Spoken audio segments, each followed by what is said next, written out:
Hi everybody, and Chag Sameach. I'm here to show you how to make a traditional Passover recipe known as matzo brei, which in Yiddish means to brew. So it's like we're brewing the unleavened bread of the matzah with various liquids that I will show you. My recipe is based on that of my grandma Ida, who is also known as Grandma Ud, and the dish is traditionally made by what comes from Eastern Europeans and the Ashkenazi Jews. So what we're going to do is we are going to have matzahs. I prefer to mix both egg matzah and the Yehuda non-egg matzah. I've already broken up 4 eggs. I tend to be a very good egg maker. I'm a terrible egg breaker, so I've already done that in advance. I have a pot of water to boil.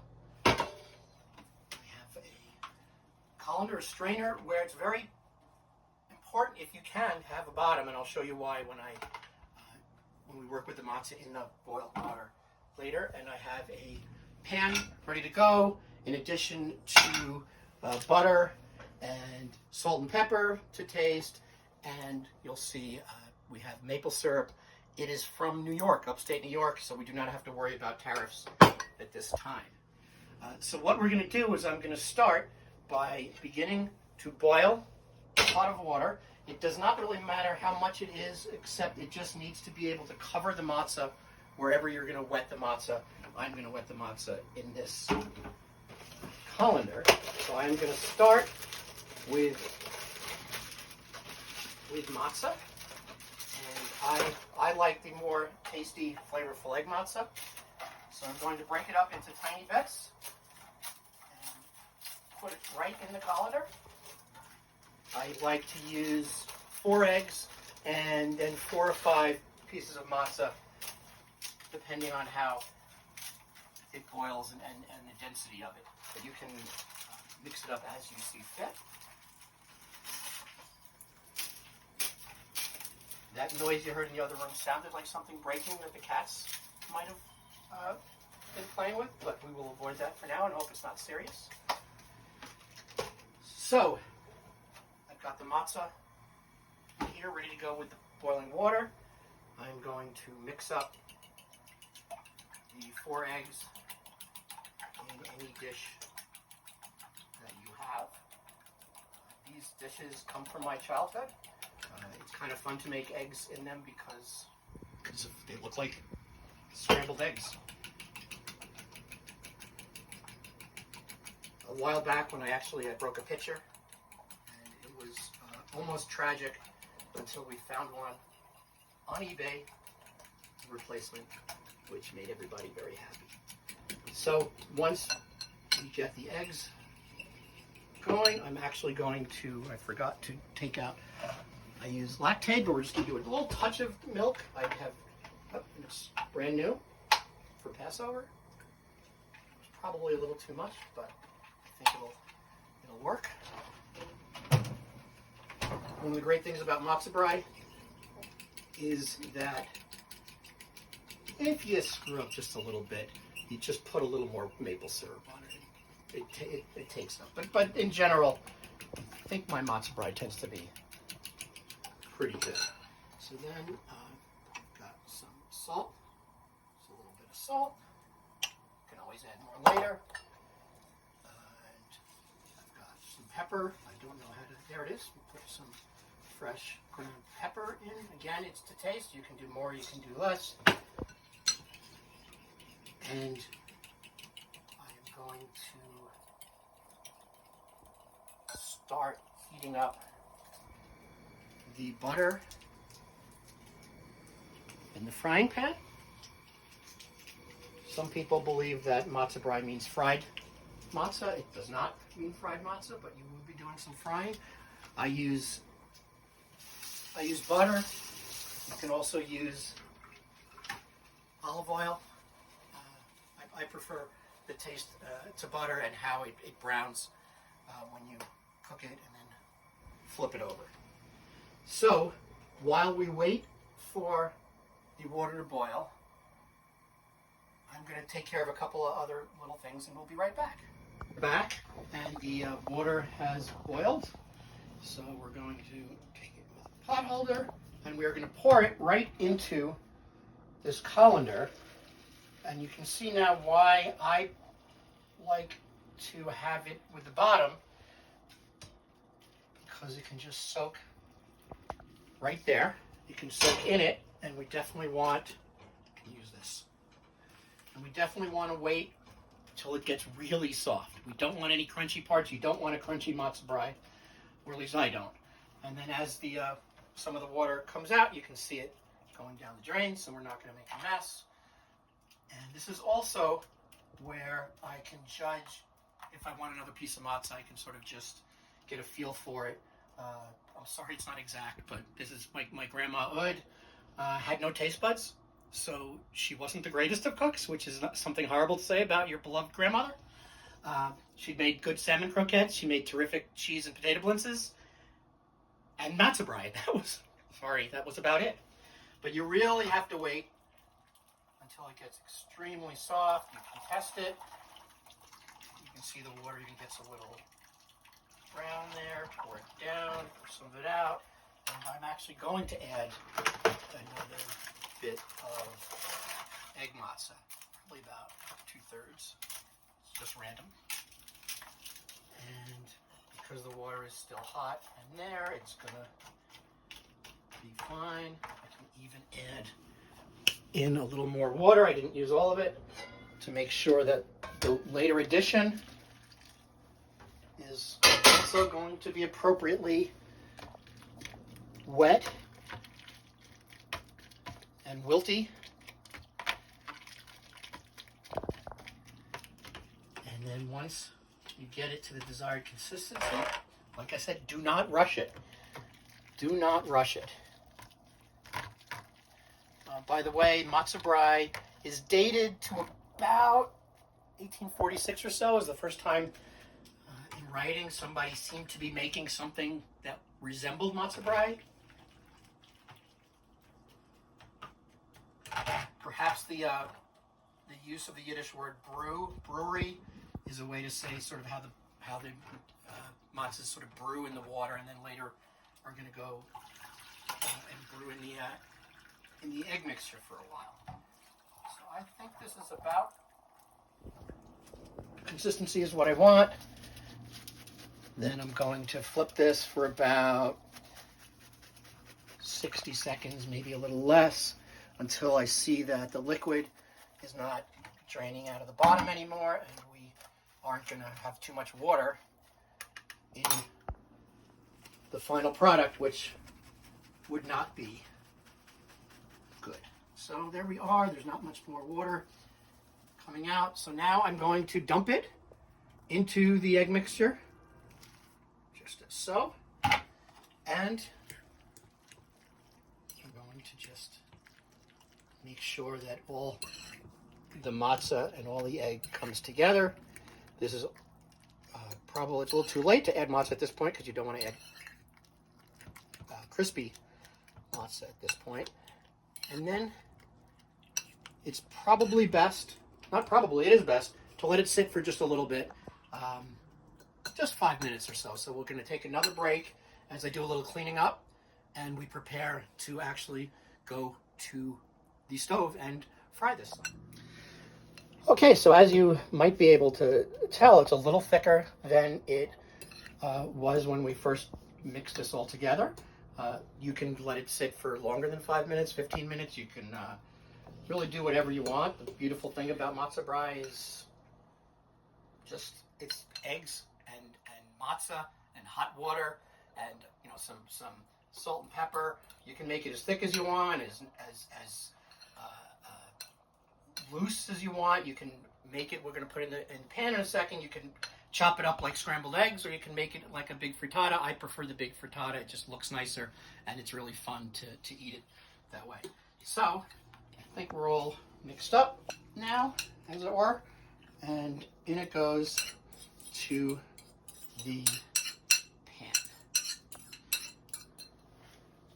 My spatula, I'm just going to keep a watch on it the way you would scrambled eggs, because the eggs are not going to be completely soaked up by the matzah. So and you definitely should cook it over low heat. Don't don't go straight to frying it at high temperatures. And just like making eggs, you're going to want to sort of let the looser stuff fill in the ends. But you're also going to want, as you can see, it's going to take a little time to cook. And one of the things I like to do in these situations is find the top, which I did not set aside earlier. And once I find a top for this, I can put it like that, and then this way the heat will stay in and the steam will cook the top and the bottom will come together. So again, we can check this every couple minutes. Total time, I don't really usually time it. It's going to probably be 10 or 15 minutes. You can cook it to the desired consistency. Like I said, it can be loose. It can be much tighter. Depends on how you like the eggs. You definitely want the eggs to cook though. And then we will come back. Actually, let's take a quick peek at it now. And it's already starting to come together. So actually, I will put it a little, I'll turn up the heat a little bit. Not a lot, but just a little bit. And then we will return in about, like I said, about 10 or 15 minutes. But we'll return in 10 or 15 minutes. I will be checking it along the way. And as you can see, in the meantime, we've been cleaned up. So when you're done, you're not going to have pots and pans and all this stuff to clean up. It's a very easy thing to make and to clean up after. So again, I will keep checking it and then be back in a few. Right. Okay, it's been about 10 or 12 minutes, and you can actually smell it. You can also smell when it's ready. Grab a spatula, and I'm just going to, you can see that it's definitely more solid. I'm going to look underneath, and we see that it's kind of a golden brown, which is what we want. But we need to also fry the top. So that one can be more problematic. I'm going to try something. It doesn't always work. We put it on a plate. And that is... You slide it onto a plate. I'm going to slide it onto a plate as my amazing partner has just whispered to me and you probably heard. So we're going to slide it onto a plate. Look at that. It's a nice, beautiful circle. And now we are going to take the plate and flip it. Mm-hmm. Mm-hmm. Mm-hmm. And there we go. So you can see, it's beautiful, isn't it? I got it just in time. A little bit more and I would have been upset. But it's smelling great. And so this time, I've lowered the heat significantly. And now all we really need to do is cook it until the bottom is browned. So I like to push it down. By pushing it down like this, you're going to get any of the liquid, any of the egg or wet matzo that hasn't been cooked yet. It's going to meld with the cooked matzo and it's going to all come together in the heat. I probably don't need at this point to put the top on again because it's going to be ready once the bottom is, you can see, look at this, it's sliding around nicely. If I try to go underneath, we're getting there, but this is only going to be like a couple minutes. You should not walk away and leave it. And again, I think you can leave the top off. What some people like to do, if you're doing it and if you're making it for later, or the person you're making it for is upstairs or taking a nap, this would be the time before the bottom cooks fully to put it in the oven and just keep it at like 300 degrees for 5 minutes to let it cook through that way, because you don't want to burn it on the stove and you want to keep it hot for later. Now this looks big and it might look like this is for 4 to 6 people, and I kind of consider it serving for 2, but that's because I love matzo brei. So again, just keep on patting it. You can smell it. You can also smell just to make sure it's not burning on the bottom. And I'm going to try again underneath. Yeah, I probably can do another 2 minutes. So in the meantime, I'm going to get out my plates. I'm going to just judiciously use this plate that we before, and get out the second plate. I'm going to. So I've got a couple forks ready to go. Again, we have the pure maple syrup, which was crafted for the Hudson Valley. We got it at a market up there, and now I think we are ready to serve it. I am going to cut it into, I could do halves, but I think I'll do fours in this case. So also by cutting it now with the spatula, you can also get a feel for how it is in the center. And you can see, if you look closely, it's looking like it's cooked. You can flip it over. It's lightly browned, which is what you want. I wouldn't want it browned dark that way. So now I'm going to serve it. And we're going to plate it. So we'll start out with one there and another piece. Well, quarter and a quarter. Heat is now off. Keep it on the burner. Might even want to put the top on to keep it hot. And really, the next thing is the maple syrup.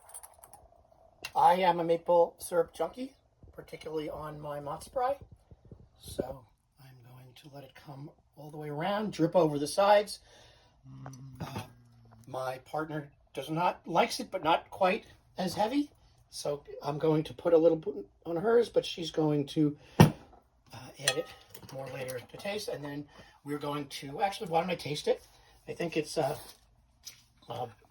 best to taste it now. And what I do also, no matter how good it is, and no matter how much the syrup makes it even better, I'm going to add more syrup. So that's just the way I eat it. So so you can see, comes right out like a solid piece. I'm gonna dip it a little bit in the